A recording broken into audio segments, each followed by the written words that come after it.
Qualicorp acredita que tudo isso vai passar. Mas enquanto não passa, investimos mais de 14 milhões para ajudar o Brasil a combater a pandemia. No Rio e em São Paulo, a Qualicorp se associou a grandes empresas para entregar 345 leitos ao sistema público de saúde.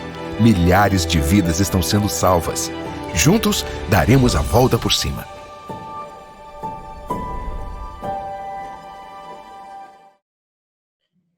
Boa tarde a todos e a todas. É um prazer enorme fazer parte do painel de número 52 do primeiro Congresso Digital Covid-19, repercussões jurídicas e sociais da pandemia. Tenho a grande honra de participar da coordenação executiva desse evento que já podemos considerar o maior evento digital do mundo, inclusive já com pedido de inscrição no Guinness Book para averiguar e auditar as mais de 100 mil inscrições realizadas. Teremos agora, para nossa imensa alegria, um debate sobre a democracia e os efeitos para as eleições de 2020, nesse momento de pandemia do Covid-19, com a imensa honra de participar desse painel, o Dream Team do ministro Luiz Barroso, que está fazendo uma excepcional gestão frente à presidência do Tribunal Superior Eleitoral, um diálogo institucional de altíssimo nível, buscando atenuar todos os prejuízos e obstáculos que a pandemia do Covid vem trazendo para o certame eleitoral 2020, e eu tenho certeza que nesta oportunidade poderemos avançar em muito nas discussões acadêmicas vindouras. Teremos aqui a oportunidade de ouvir a doutora Aline Osório, secretária-geral do Tribunal Superior Eleitoral, mestre em Direito e LLM pela Harvard Law School, mestre em Direito Público pela UERJ, professora de Direito Constitucional e Eleitoral da Unicelb e atual secretária-geral do TSE, como eu disse, é também autora do livro Direito Eleitoral e Liberdade de Expressão, editora Fórum, edição 2017. Teremos também, com muita satisfação, aqui ouvir o ministro substituto do Tribunal Superior Eleitoral, doutor e professor e doutor Carlos Obate, graduou-se em Direito pela Universidade Federal do Rio Grande do Sul, fez doutorado na Universidade de São Paulo, USP, onde leciona a matéria de Direito Constitucional. Para minha imensa satisfação, aqui ao lado de um dileto amigo, companheiro de causas das escolas judiciárias eleitorais do Brasil, o doutor advogado e desembargador eleitoral do TRE do Mato Grosso do Sul, Daniel Castro, atual vice-diretor da Escola Judiciária Eleitoral do TSE, pós-doutor em Direito pela Universidade de Coimbra. E para também a minha muitíssima grata satisfação, conto com a doutora Roberta Gresta, coordenadora acadêmica da Academia Brasileira de Direito Eleitoral e Político, doutora em Direito Político pela UFMG, professora e pesquisadora da PUC-MG na área de Direito Eleitoral, servidora da Justiça Eleitoral e atualmente emprestada aos quadros da assessoria da presidência do TSE. Para mim, uma satisfação enorme. Vou dando continuidade ao nosso painel e escuto, nesse primeiro momento, a doutora Aline Osório. Olá, boa tarde a todos. É uma honra e uma felicidade participar desse grandioso Congresso Digital da OAB e dividir essa mesa virtual com brilhantes professores, excelentes profissionais e queridos amigos, o ministro Carlos Orbach, o doutor Daniel Castro e a doutora Roberta Gresta, além do moderador doutor Delmiro Campos. Antes de começar, eu sempre faço uma observação sobre a minha participação, e a perspectiva da qual eu falo. Então, embora eu ocupe o cargo de secretária-geral do TSE, nesse momento eu falo como acadêmica e professora. Eu queria começar falando do nosso contexto atual. Então, a pandemia, ela chega no momento em que a democracia já estava em declínio no mundo. Um relatório do Videm Project demonstrou que em 2019, pela primeira vez, e desde 2001, a maioria dos estados no mundo já não estavam sob governos democráticos. E para agravar esse cenário, né, o novo coronavírus ele traz uma série de desafios à democracia. Quais são esses desafios? A decretação de medidas, né, restritivas de direitos para garantir o distanciamento social, como o lockdown, os novos dispositivos de vigilância e controle, esses aplicativos de contact tracing, até também a escolha sobre manter ou adiar as eleições e qual a melhor forma de realizá-las no contexto da pandemia. Então, a minha apresentação hoje vai ser sobre esse último tema, quais são esses desafios democráticos envolvidos na realização das eleições em meio à pandemia. Então, nós sabemos, né, que as eleições regulares e periódicas são a peça central desse sistema de autogoverno democrático. Há várias concepções de democracia, desde as mais minimalistas até as mais robustas, mas independentemente do conceito que se adote, né, a realização de eleições livres e justas em intervalos regulares pré-definidos constitui esse pilar da democracia e confere aos cidadãos a capacidade de escolher e também de substituir os representantes.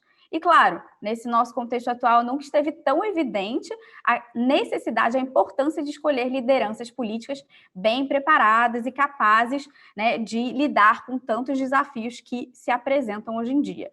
E, porém, né, a pandemia traz esse risco, né, que é um risco de que, como as eleições envolvem uma aglomeração, elas podem funcionar como algum foco de transmissão do vírus, e é isso que se deseja evitar.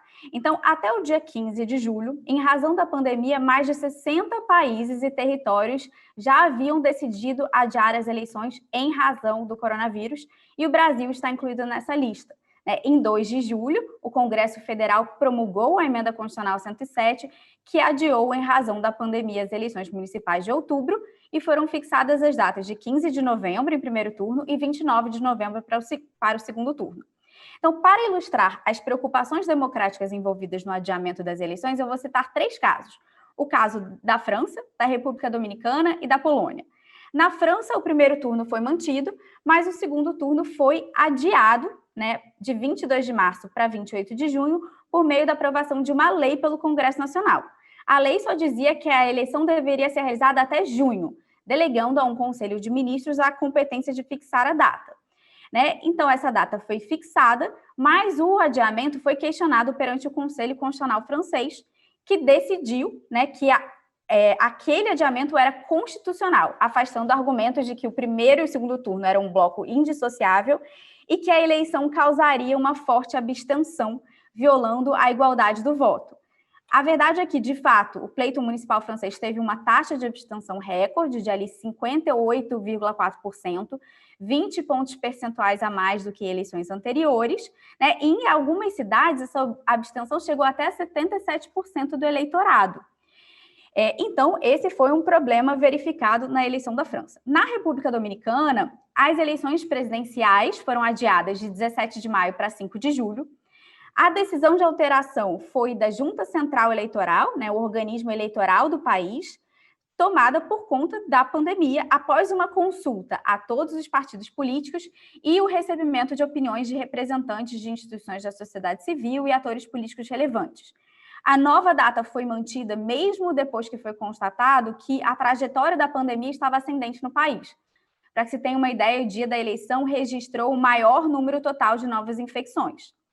A eleição teve uma participação um pouco menor de eleitores, 55%, apenas compareceu, e em regra, né, na eleição anterior, essa participação era de quase 70%.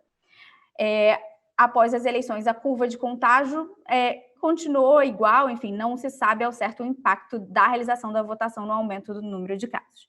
Por fim, na Polônia, né, que é um país que tem apresentado problemas de retrocesso democrático nos últimos anos, as eleições presidenciais foram adiadas de 10 de maio para 28 de junho, em um processo bastante turbulento e obscuro. Inicialmente, se tentou manter a data prevista para as eleições por meio da não decretação de regimes extraordinários, como o estado de emergência, que pela Constituição da Polônia proíbem a realização de eleições até 90 dias após o término. E isso porque os analistas apontavam que naquele momento se antecipava que o adiamento das eleições para o fim do ano seria prejudicial ao partido no poder, né, já que pelo impacto econômico das medidas restritivas.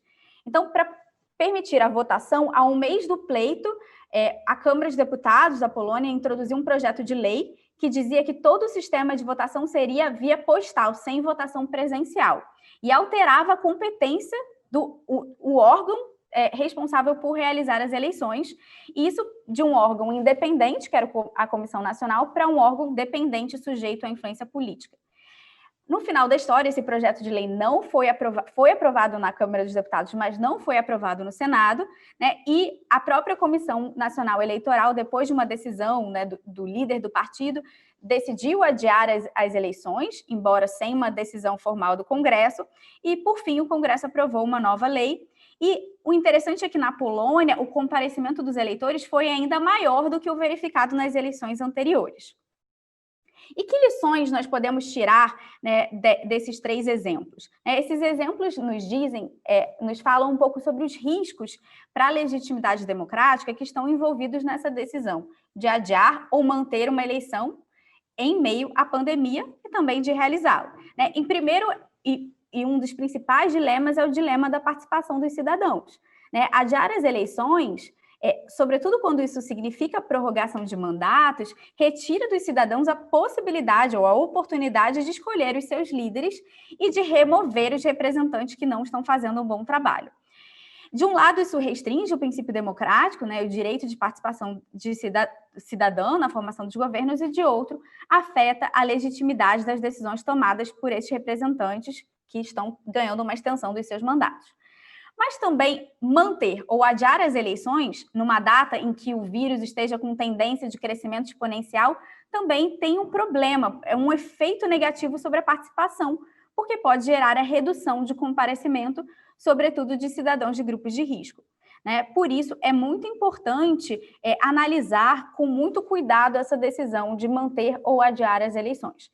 No Brasil, tanto o TSE, quanto o Congresso Nacional tiveram a preocupação em não prorrogar os mandatos, em adiar as eleições, sim, mas até o final do ano, impedindo a prorrogação, justamente pelos problemas democráticos envolvidos. E, por outro lado, a nova data foi pensada a partir de uma ampla consulta a médicos, especialistas, instituições da sociedade civil, aos partidos políticos. Até entre os médicos tinha até um físico especializado em modelagem da pandemia, e todos foram uníssonos, os médicos, na parte médica, todos foram uníssonos em estimar que nessa nova data, em meados de novembro, a trajetória do vírus deve estar descendente em todo o país, ou ao menos estabilizada, sem tendência de crescimento exponencial. E a Justiça Eleitoral, de todo modo, tem adotado várias medidas para garantir a segurança do pleito, a consulta a especialistas médicos, a obtenção de equipamentos de proteção para os mesários e até a alteração do fluxo de votação, por exemplo, a retirada da biometria, para que a votação tenha menos pontos de contato e também seja mais rápida para evitar aglomeração de pessoas. Sem contar que o Congresso Nacional, na Emenda Constitucional 107, criou uma válvula de escape para o caso de algum município estar com condições epidemiológicas que tornem inviável a realização da votação no final de 2020. E aí a Roberta vai falar, acho que um pouquinho mais sobre essa hipótese de adiamento. Em segundo lugar, nós temos também o dilema da igualdade de chances. A manutenção das eleições durante o período da crise sanitária tem o efeito de restringir, de alguma forma, a campanha política e, algumas vezes, até o amplo debate de assuntos públicos, em especial pelas medidas de distanciamento social. Embora as campanhas sejam cada vez mais digitais, sobretudo em eleições locais, em países desiguais como o Brasil, nem sempre as campanhas podem ser feitas todas via digital e algumas campanhas dependem do corpo a corpo. Por outro lado, os representantes políticos no poder desfrutam de alguma vantagem decorrente da maior exposição midiática, pelas medidas de combate à pandemia. Então, no Brasil, o que aconteceu? A Emenda Constitucional 107 teve um cuidado específico sobre a campanha, dizendo que os atos de propaganda eleitoral não poderão ser limitados pela legislação municipal ou pela Justiça Eleitoral salvo se a decisão estiver fundamentada em prévio parecer técnico emitido por autoridade sanitária. Por quê? Qual é a ideia? É que um prefeito ele não vai poder restringir um ato de campanha para limitar, né, a ampla disputa, mas apenas quando ela estiver fundamentada nas necessidades da pandemia. Por fim, em terceiro lugar, eu gostaria de falar sobre o dilema da legitimidade do pleito, né, porque a manutenção ou mudança da data da eleição tem o risco de oportunismo político, né? Vimos aí o caso da Polônia, essa tentativa na Polônia. Os governantes podem definir a nova data não com base em considerações sanitárias, mas de acordo com cálculos políticos para obter vantagens no pleito. Né? No próprio Brasil, algumas correntes defendiam a manutenção da data original das eleições municipais em outubro, considerando a maior facilidade para a reeleição de prefeitos nessa data, dadas as restrições de campanha, bem como antecipando os efeitos orçamentários que se produziriam com o aprofundamento da crise. Mas, ao final, o que se decidiu foi pela definição da nova data exclusivamente com base nos pareceres médicos e epidemiológicos e, portanto, com esse respeito aos especialistas das áreas médicas e sanitárias e com consulta aos interessados. Enfim, nessa breve apresentação, eu coloquei um pouco os vários dilemas democráticos que são enfrentados na realização das eleições em meio à pandemia, né? O dilema de participação da cidadania, o dilema da igualdade de chances entre os candidatos e o dilema da legitimidade do pleito. E, de fato, a democracia é o grande teste das eleições de 2020, mas eu estou confiante de que o nosso país está no caminho certo para garantir a realização das eleições e a preservação da nossa democracia. Muito obrigada. Eu passo logo em seguida as palavras ao doutor ministro Carlos Obarte, para que nós possamos dar um encaminhamento mais veloz ao nosso painel, que contemplam 4 palestrantes, e ao final farei as considerações sobre o que estou assistindo de cada um. Muito obrigado, doutora Aline. Doutor Carlos, é com o senhor. Bem, em primeiro lugar, muito boa tarde. Eu devo registrar minha alegria de participar desse painel e de, pela primeira vez, ter um recorde em alguma coisa, né? Hoje eu, juntamente com a OAB, estou, como há pouco o doutor Delmiro destacou, entrando para o livro dos recordes, né? Então eu vou poder contar alguma coisa para o meu filho e para os meus netos de excepcional que eu fiz durante esse período de pandemia. Saudar, em primeiro lugar, o nosso moderador, aquele que coordena os nossos trabalhos, o doutor Delmiro, que tem uma passagem brilhante pelo Tribunal Regional Eleitoral de Pernambuco, uma passagem bastante marcante e significante para a estrutura das escolas judiciárias eleitorais. Então, é uma pessoa que está mais do que avalizada a fazer os comentários que há pouco ele mencionou, que ainda bem fará em relação a todos os assuntos que vão ser aqui discutidos. Saudar a doutora Aline Osório, que me antecedeu, que ocupa hoje uma função relevantíssima no Tribunal Superior Eleitoral e que, de forma até desprendida, deixou uma brilhante carreira internacional na advocacia para se dedicar a uma função pública de enorme envergadura num período de crise, ajudando sobremaneira não só a presidência do ministro Luiz Roberto Barroso, mas a democracia brasileira como um todo. Saudar a doutora Roberta Gressa, que faz parte desse time também, esse time, como disse o doutor Delmiro há pouco, um time de ouro do ministro Barroso, trazendo para o TSE a sua experiência do Tribunal Regional Eleitoral de Minas Gerais, a sua experiência acadêmica. E, por último, mas não menos importante, né, saudar o meu caro amigo e membro do Tribunal Regional Eleitoral do Mato Grosso do Sul, o doutor Daniel Castro, que, para além de ser um brilhante acadêmico, é também alguém que tem uma operosidade inacreditável e que realiza também recordes, né, significativos. Eu costumo dizer que o doutor Daniel colocou, ao organizar os seus congressos em Campo Grande, colocou o Mato Grosso do Sul no mapa do direito eleitoral brasileiro como uma referência, né? Então, é importante que nós registremos isso e eu louvo aqui a presença também de Sua Excelência. Bem, feitas essas saudações muito rápidas e breves, eu vou passar direto para o tema, até mesmo porque nós temos pouco tempo e eu serei breve, porque não quero que caia a nossa transmissão, como nos disseram há pouco, no momento da fala da doutora Roberta, que será a última a fazer a sua intervenção. Então, eu serei breve para que todos nós tenhamos chances igualmente de falar, né? Bem, em primeiro lugar, eu vou destacar algo que, de certo modo, a doutora Aline já mencionou, né?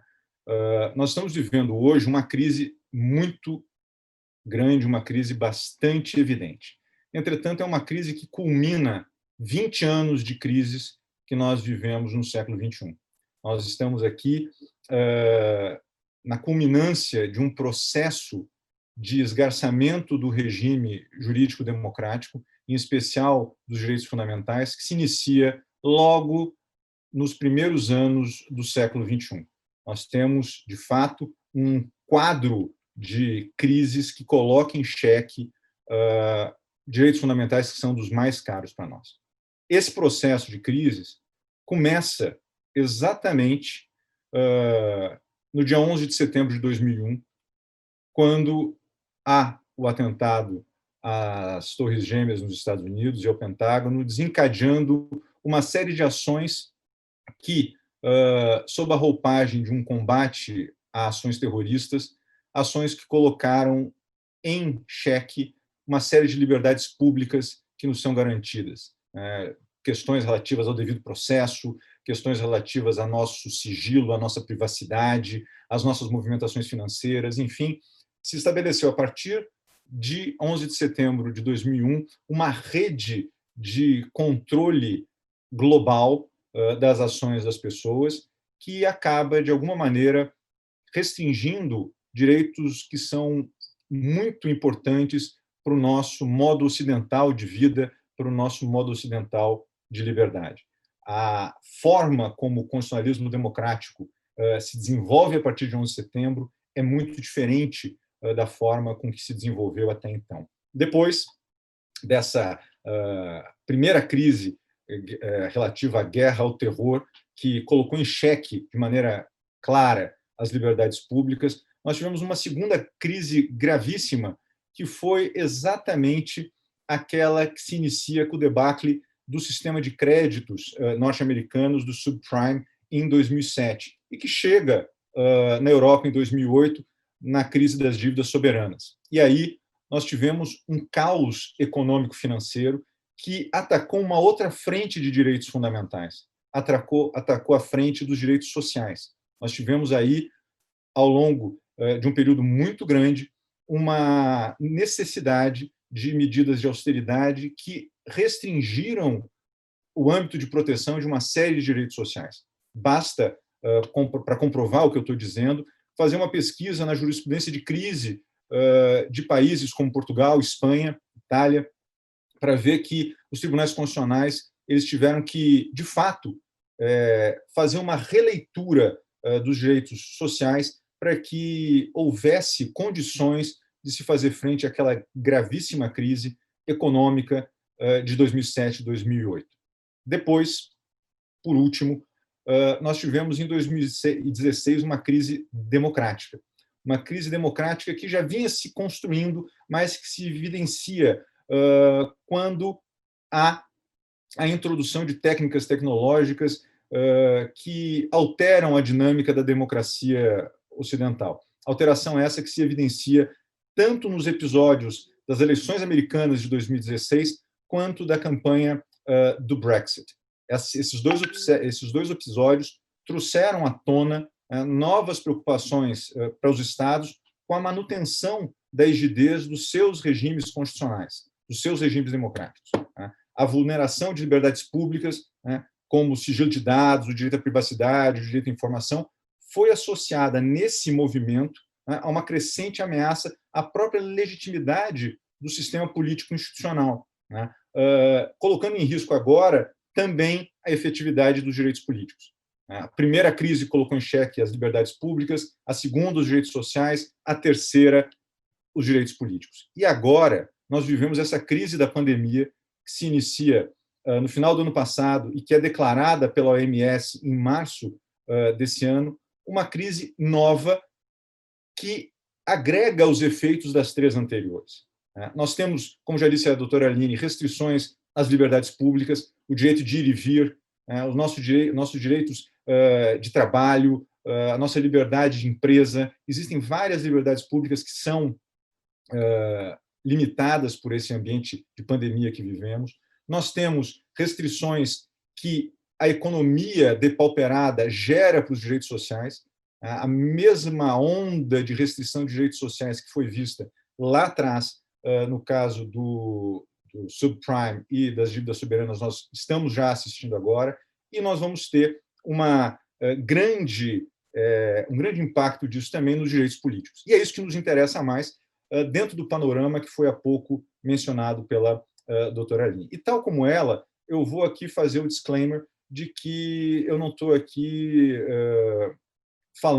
seguindo aquilo que o Weber chama lá no Politik als Beruf como a ética da responsabilidade. Eu não estou falando como ministro do Tribunal Superior Eleitoral, mas sim como acadêmico, usando a minha ética da convicção. E a minha convicção é que nós vivemos, de fato, num momento preocupante.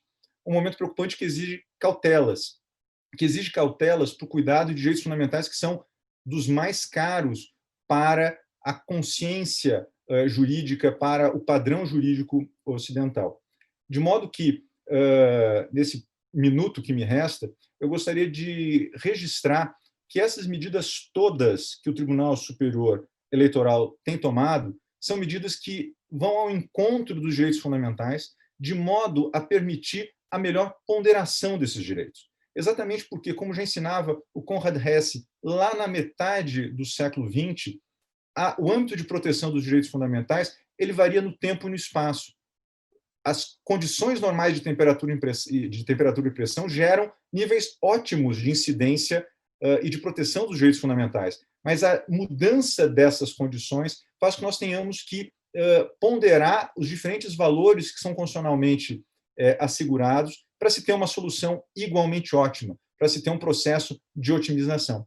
E aí nós temos que enxergar os direitos políticos e também os direitos que são instrumentalizados pelos direitos políticos, como a liberdade de expressão no discurso, a liberdade de reunião num comício e assim por diante. Nós temos que instrumentalizar temos que condicionar, melhor dizendo, esses direitos políticos e os direitos fundamentais que são por eles instrumentalizados em nome da melhor e da maior precaução na condução dos trabalhos eleitorais num ambiente de pandemia, num ambiente de um vírus que se propaga com uma velocidade e com uma facilidade nunca antes vista. De modo que as restrições, eventualmente existentes no processo eleitoral de 2020, são restrições que se apresentam dentro de um arcabouço de vigilância do Tribunal Superior Eleitoral e do Congresso Nacional, que aprovou a emenda constitucional número 107, em nome desses mesmos direitos, em nome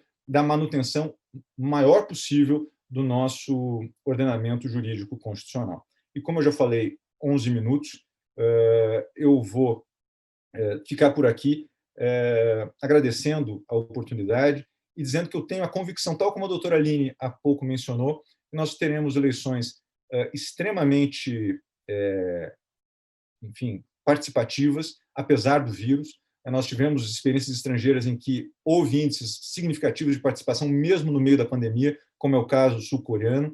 Nós vamos ter eleições com igualdade de participação, porque as medidas restritivas elas atingem a todos, né? E nós vamos ter eleições limpas, transparentes e seguras, como nós temos há muitos anos no Brasil, reforçando a nossa democracia, reforçando o nosso Estado constitucional. Muito obrigado. Já passo em seguida a palavra ao doutor Daniel Castro. Boa tarde a todas e a todas.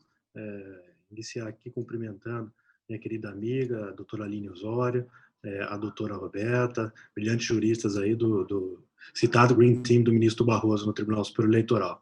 Registrar também o querido amigo, brilhante jurista e magistrado eleitoral hoje, ministro Carlos Horbach, e ao dileto amigo do Dr. Delmiro Campos, que realmente fez um fantástico trabalho como juiz do Tribunal Regional Eleitoral do Pernambuco e também destacou a Escola Judiciária Eleitoral do Pernambuco, também a Senado Nacional, fazendo uma série de atividades que levou, inclusive, hoje a ser membro do Conselho Consultivo da Escola Superior da Advocacia da OAB Nacional e um dos coordenadores aí desse maravilhoso primeiro congresso digital Covid-19, repercussões jurídicas e sociais da pandemia, que está, além de batendo recordes aí, proporcionando a toda a sociedade de maneira fácil, de um acesso bem democrático, o debate aí ao direito, o debate às maiores novidades e mais palpitantes temas relacionados às mais diversas áreas que estão se enfrentando em um momento muito difícil com relação à pandemia do Covid-19.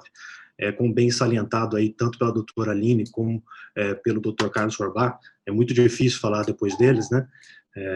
Devido ao grande brilhantismo e a maneira com que expuseram de maneira muito adequada a problemática contemporânea, é a maior crise sanitária já ocorrida da nossa geração, e também enfrentamos um momento de discussão da consolidação da democracia brasileira. Hoje pela manhã, eu visitando o site do Institute for Democracy and Electoral Assistance, o IDEA, uma página onde tem a visão global do impacto da Covid nas eleições. E um dado muito interessante é que de 21 de fevereiro de 2020 a 26 de julho também desse ano, pelo menos 68 países e territórios adiaram ou readequaram o calendário eleitoral. A doutora Aline muito bem apontou aí a questão da França, onde houve uma abstenção altíssima nessas últimas eleições. A Alemanha veio aí implementando a questão do voto por correspondência, a fim de tentar mitigar os riscos de uma votação presencial. A Coreia do Sul também instituiu a possibilidade de votação via correspondência para os pacientes de Covid, que estejam eles em regime domiciliar ou em casa. As primárias americanas também, ministro Bracci, tiveram aí um dos maiores índices de abstenção dos últimos 25 anos, tá? Também em virtude do Covid. E no Brasil, a justiça eleitoral, os candidatos, os partidos políticos, a sociedade em geral está procurando alternativas aí a fim de adequar à nova realidade. O TSE, como bem salientado pela doutora Aline, cercou-se de especialistas das mais diversas áreas de saúde, estatística. Até ouvi na aula da doutora Aline, há alguns dias, na pós-graduação em Direito Eleitoral, que ela disse até que um físico participou dos debates a fim de discutir, analisar como que precisaria a curva, etc. E o TSE, nesse importante papel, foi ator principal aí, junto ao Parlamento, analisando a situação e redefinindo aí o calendário eleitoral através da emenda constitucional 107, que vai ser sopesada aí e muito bem pela doutora Roberta, que também tive a oportunidade de já vê-la tratar do assunto na última semana, na pós-graduação também em Direito Eleitoral. Além disso, grandes estudos, grandes protocolos estão sendo criados no âmbito da justiça eleitoral e no âmbito também dos governos estaduais, municipais, a fim de dar aos mesários, aos eleitores, à sociedade geral, possibilidade de, com segurança, realizar as eleições.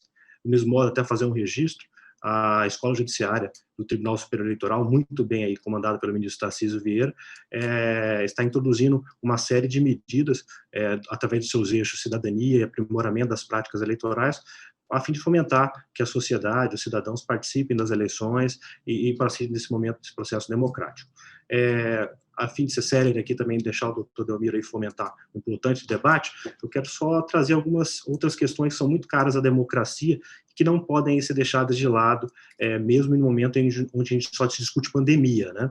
Alguns pontos que me trazem muita preocupação, as fraudes oriundas aos novos modelos de financiamento eleitoral hoje no Brasil, que é principalmente com recursos públicos. A gente verifica aí a não aplicação do percentual mínimo do fundo partidário e do FEFEC nas candidaturas femininas, a fraude nas cotas de gêneros, as candidaturas laranjas, a utilização também do fundo partidário e do FEFEC para a contratação de parentes, empresas de parentes. É uma situação que eu defendo muito. Eu sou muito contrário a essa utilização indiscriminada de recursos de origem pública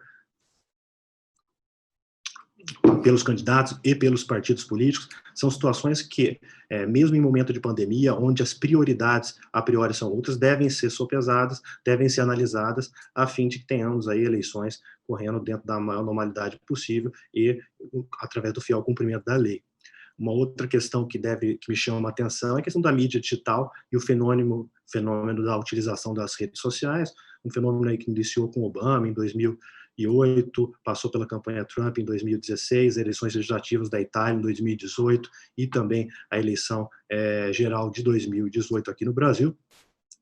e que vai ser, sem dúvida nenhuma, potencializada pela pandemia. Como o doutor Aline bem apontou, as realidades locais dos municípios, dos estados, frente à possibilidade de mobilidade para fazer as campanhas presenciais, elas vão ser analisadas caso a caso. E, de certa forma, as mídias sociais, as redes sociais, elas vão ser cada vez mais importantes nessas eleições, de forma que uma análise maior e um debate maior sobre o tema, aproveitando aí as eleições de 2020 pelo parlamento, se faz necessário, através também do controle da justiça eleitoral, para poder analisar. Nesse contexto, até comentar aqui, fazer um registro, um merchandising da obra do ministro Tarcísio Vieira de Carvalho Neto, Liberdade de Expressão e Propaganda Eleitoral, recém-lançada pela editora Fórum, e também da obra da doutora Aline, Direito Eleitoral e Liberdade de Expressão, que são dois importantíssimos textos que contribuem a fim de meditarmos tanto a liberdade de expressão, cotejando com a realidade que nós temos do acesso da maneira indiscriminada com que, eventualmente, essas propagandas são feitas. Outra situação que me leva à reflexão é também a crise partidária, o descrédito que hoje ocorre com a classe política e com os partidos políticos. Também entendo que, muito embora estejamos aí no momento de pandemia, onde o foco é realmente possibilitar à sociedade, aos eleitores e aos mesários, aos participantes das eleições, um acesso com segurança para poder participar das eleições, nós temos que analisar também essa crise partidária que existe. É uma discussão de como efetivar uma implementação de uma democracia intrapartidária eficaz, dando maior transparência aos partidos políticos. Vários são os projetos que estão tramitando, alguns parados, no Congresso Nacional. Só a título de ilustração, em 2018, uma pesquisa feita pelo Instituto Movimento Transparência Partidária constatou que dos, então, 35 partidos políticos, 33 tiveram uma nota de transparência em nota 1, né, num critério de 1 a 10, onde se levou a critérios como contabilidade, relação com filiados, procedimentos internos, estrutura, organograma, ou seja, alguma questão tem que ser feita, alguma medida tem que ser tomada, e não é porque estamos no momento de pandemia que podemos parar com esse debate ou parar com a fiscalização. Projetos de lei importantes que tratam, por exemplo, como compliance eleitoral, tem o PSL 429/17 e o PLS 60 de 2019, estão hoje parados, após vários debates das comissões de Constituição e Justiça e no plenário. A legalização do lobby empresarial é um tema também muito polêmico, mas que também está no Congresso Nacional, que acredito eu deve voltar a debate para tentarmos objetivar o melhor meio de conduzir com a realidade realmente do que ocorre no país.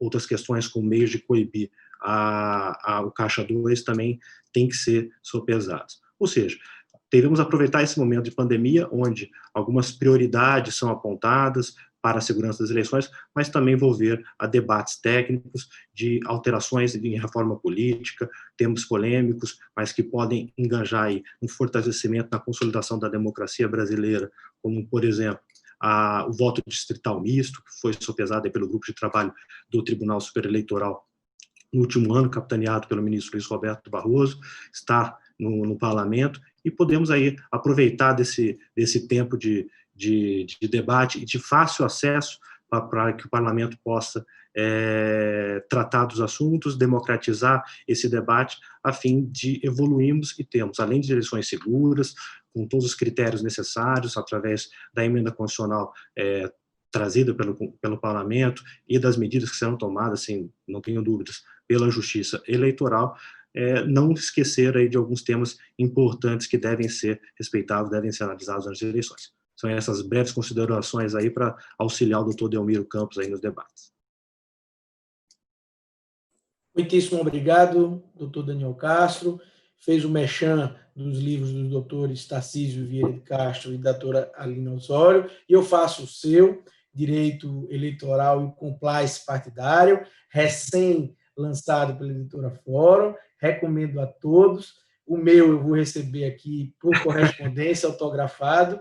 Então, fica aqui também para que todos nos assistam a recomendação das suas obras jurídicas, apontando o nome de Daniel Castro, porque é autor de livros e coordenador de várias obras coletivas. Passo a palavra de imediato à minha dileta amiga, doutora Roberta Gresta, para que finalize a parte atinente aos palestrantes. Muito obrigado. Muito obrigada, meu querido amigo Delmiro Campos. Boa tarde a todas e a todos. Quero saudar aqui essa mesa super prestigiosa. Acho que, né, foi a gentileza do Delmiro mesmo me convidar para dividir espaço com essas grandes estrelas. Ministro Carlos Horbach, quero agradecer essa primeira oportunidade de ter um evento acadêmico com o senhor, e sempre sou muito fã das suas colocações, das suas reflexões, sempre com uma sofisticação, mas que transita com muita naturalidade, né, para o que precisa ser dito. Quero agradecer ouvi-lo aqui. Daniel Castro, né, nosso vice-diretor da EGE, e como falou, ainda tenho que agradecer aqui o convite, né, estivemos juntos na semana passada, no curso de pós-graduação do TRE do Mato Grosso do Sul, e foi uma primeira oportunidade de estar ali para tratar desses temas.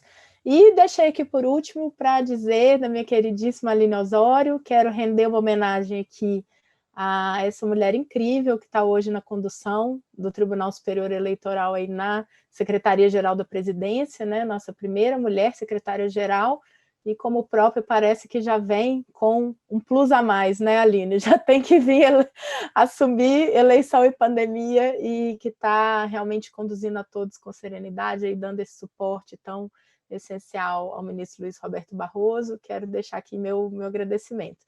E passando já, né, essa é a mesa do disclaimer, também dizer que estou aqui falando como acadêmica, pesquisadora, trazer algumas inquietações, como antecipado pela Aline, em relação a possível novos adiamentos das eleições municipais. Por todo esse cenário, né, que meus colegas fizeram essa exposição tão rica aqui, especialmente comparando os detalhes de outros países e também as reflexões que a gente precisa ter sobre a concepção de democracia que está ligada a essa nossa urgência, a nossa necessidade de fazer eleições, talvez paradoxalmente intensificada num contexto complexo como é esse da pandemia, me parece que é pertinente trazermos agora o olhar, né, para o nosso caso brasileiro, e imaginar que não podemos jamais abdicar das nossas peculiaridades que nos levaram, inclusive, entre outras, a colocar na Constituição a previsão da data de realização das nossas eleições, né? Como a Aline bem expôs aí nesse panorama, isso não é uma regra, e dizer como se marcam eleições, especialmente em outros sistemas, né? Muitas vezes misturados ali com a questão parlamentarista, você tem até uma certa normalidade em que a gente possa não saber quando vamos às urnas de novo ou com qual frequência iremos às urnas. Mas, evidentemente, o histórico brasileiro ele não poderia conduzir a outro caminho, né, que não o de estabelecer que entre os nossos pactos fundantes, a partir de 1988, existe o que eu tratei na minha tese de Direito Político, né, que é intitulada Teoria do Processo Eleitoral Democrático, que fala da formação dos mandatos na perspectiva da cidadania, entender que a periodicidade do voto é, antes de mais nada, um compromisso assumido de que um órgão colegiado decisório, que no caso do processo eleitoral, à exceção de todas as outras formas, matrizes processuais da Constituição, não termina com uma decisão de uma autoridade estatal, e sim com uma decisão soberana do povo, que há esse compromisso de que esse órgão colegiado soberano possa comparecer à sua instância de deliberação sobre a formação desses mandatos com previsibilidade, e que isso é, sim, basilar da estruturação da nossa democracia.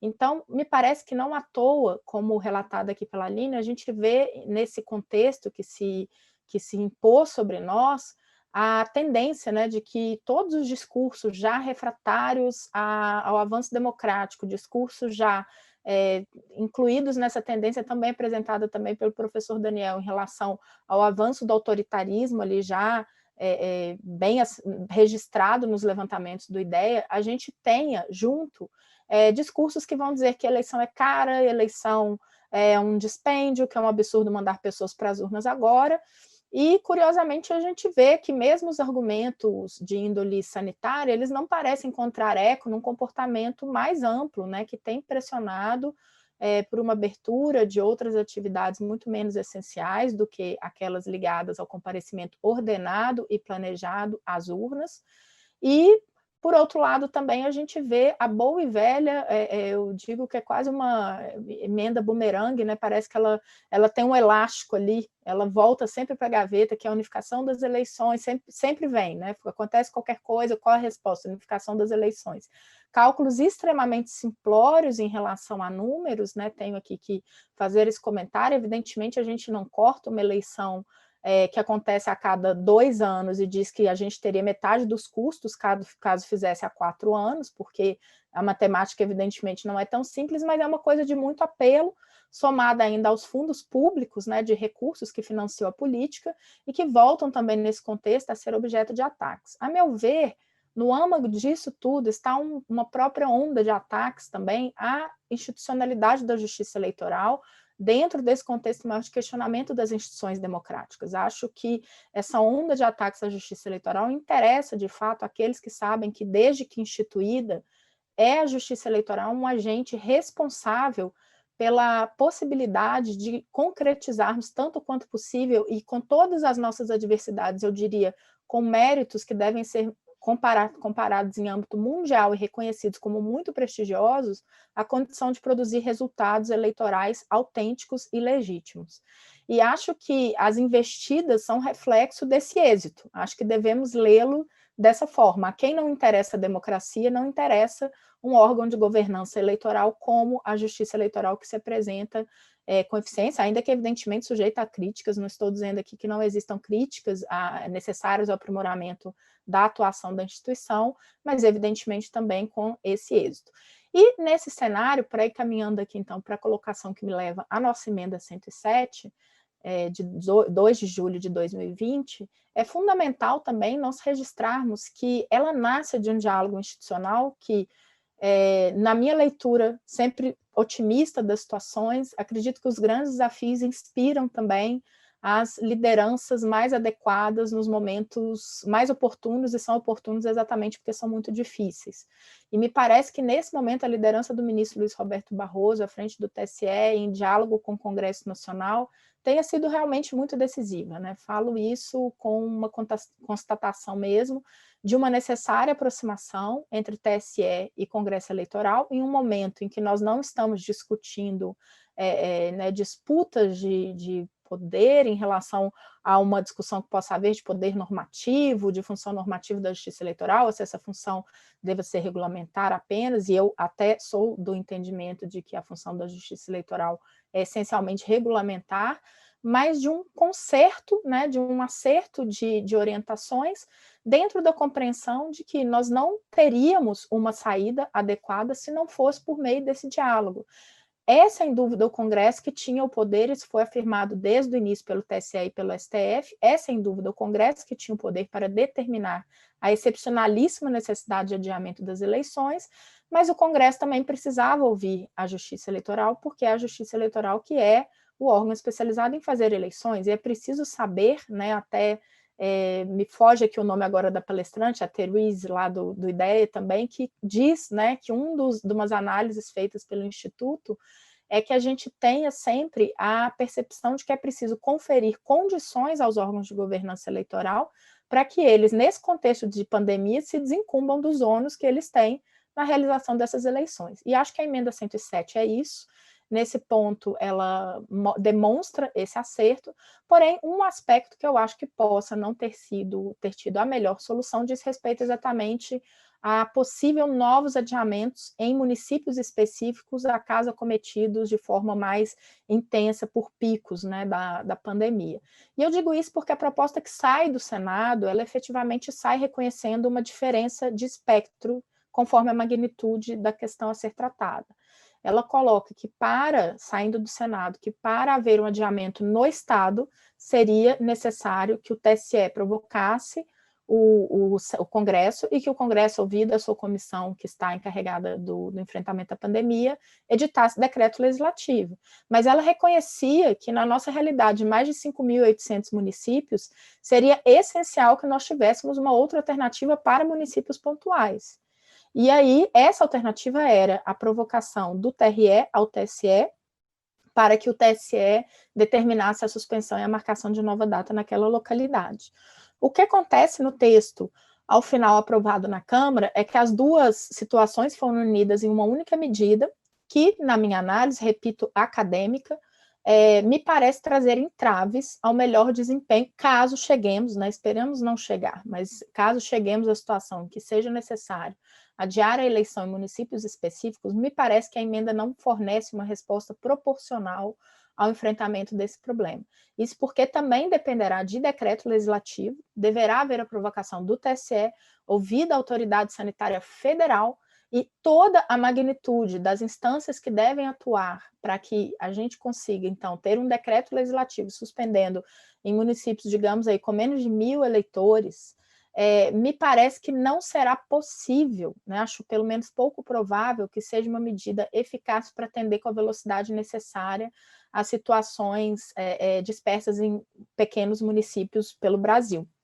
E por isso eu deixo aqui, né, como um ponto de questionamento, um ponto acadêmico, repito, de tratamento da matéria, que a emenda constitucional ela não revoga dois dispositivos que seguem presentes no Código Eleitoral, que desde o início da pandemia eu já apontava ali com possíveis caminhos para pensarmos em soluções mais pontuais e eficazes. Eu falo do artigo 186 e 187 do Código Eleitoral, dentro da dinâmica na qual está prevista que, não se realizando a eleição em sessões específicas, o juiz eleitoral, ele tem aqui, e é importante assinalar que eu não estou falando de decisão de caráter jurisdicional, nem de medida discricionária a cargo de juízes eleitorais espalhados pelo Brasil, mas diante da constatação de que a eleição não se realiza em uma localidade, nós podemos imaginar uma enchente, uma ponte que cai, e aí você tem sessões em que a eleição não é passível de ser realizada, o juiz, é papel dele, ao final do dia da eleição, atestar a não realização da eleição nessas sessões e informar ao TRE. E o TRE é o responsável pelo Código Eleitoral, inclusive, em marcar a renovação da eleição. É bem importante a gente dizer, inclusive é de lá, dessa dinâmica, que vem a expressão eleição suplementar, porque o caráter de suplementar dessa eleição seria o TRE assinalar que as sessões onde não houve a votação, essa votação seria realizada.